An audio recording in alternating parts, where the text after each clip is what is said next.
শুভেন্দুদা স্বাগতম অমর শহীদ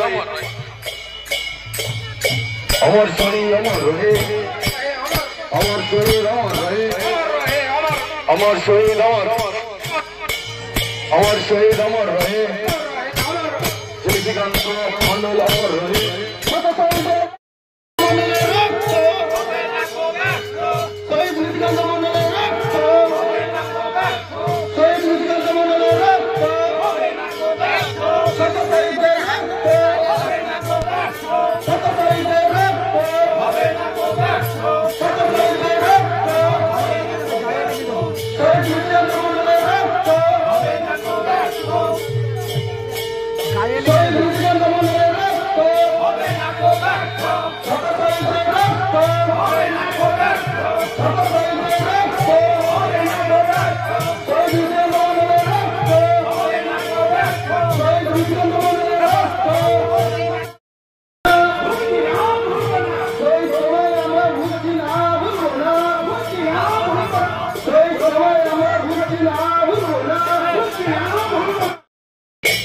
এই দিনের শ্রদ্ধা জানাই আমরা আজকে কোনো সভার আয়োজন করিনি, কারণ আমরা অন্তর থেকে শ্রদ্ধা জানাই নিশিকান্ত মন্ডল, যিনি শহীদ এখানে জমি রক্ষা আন্দোলনে একজন প্রধান স্থপতি ছিলেন।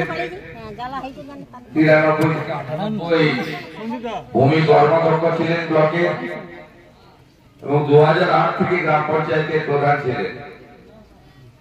তাকে মাওবাদীদের সাহায্য নিয়ে কিছু চক্রান্তকারী, দুষ্কৃতকারী, বিচ্ছিন্নতাবাদীরা তারা 2009 সালে আজকের দিনে গ্রাম পঞ্চায়েত অফিস থেকে বাড়িতে যাওয়ার সময় কাপুরুষের মতো সন্ধ্যাবেলা খুন করেছিল, গুলিতে ঝাঁঝরা করে দিয়েছিল। পরবর্তী সময়ে এই মূর্তি আমার উদ্যোগে এখানে স্থাপিত হয়েছে। অনেক পরিযায়ী লোকেরা আসবে, মূর্তিটা শুভেন্দু অধিকারী তৈরি করে দেওয়া, এখানে এসে ফুল দেবেন দোকান কাটারা, তাতে আমার কোনো আপত্তি নেই। আমরা আজকের দিনে এই নেতাকে স্মরণ করব এবং প্রত্যেকে নিশিকান্ত মন্ডল যেভাবে জনদরদী, গণদরদী, সৎ স্বচ্ছ ইমেজের একজন লড়াকু সংগ্রামী নেতা ছিলেন, কৃষকের, গরিবের, বেকারের, মা বোনেদের নয়নের মণি ছিলেন, তার যে দেখানো পথ সেটাকে আমরা আগামী দিনে এগিয়ে নিয়ে যাব। আমি আগামী 2 তারিখে মহালয়ার দিন শহীদ মিনারে উপবিষ্ট হব। আমার সোনাকুড়া গ্রাম পঞ্চায়েতের আমার আত্মীয় যারা আছেন তারা সবাই সেদিন সকালে আমার সঙ্গে মিলিত হবে। আমি ওই দিন আমাদের সমস্ত শহীদ পরিবারের সদস্যদের বা তার পরিবারের হাতেই যেমন উপহার তুলে করব, আমাদের যারা জমি রক্ষার আন্দোলনে আহত হয়েছিলেন তাদের সঙ্গেও সাক্ষাৎ করব এবং আমরা নন্দীগ্রামে এবারে পুজোতে মোট 14,000 পরিবারকে উপহার দেওয়ার সিদ্ধান্ত নিয়েছি।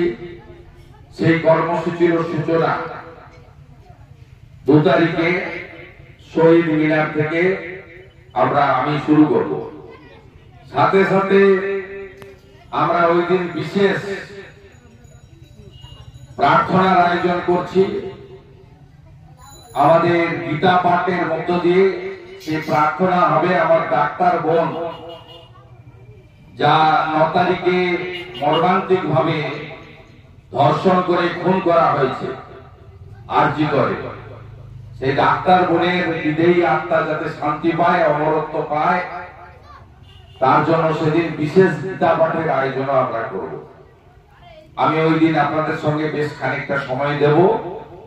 আমি সবাইকে অনুরোধ করব 1 মিনিট নীরবতা পালন করে এই কর্মসূচি সমাপ্ত করব, কারণ বিকালে আমাদের গোকুলনগর এবং নন্দীগ্রামে 2টি মন্ডলের কার্যকারিণী আছে, সেখানে আমার সঙ্গে আবার আপনাদের বিকেলে দেখা হবে। শুরু।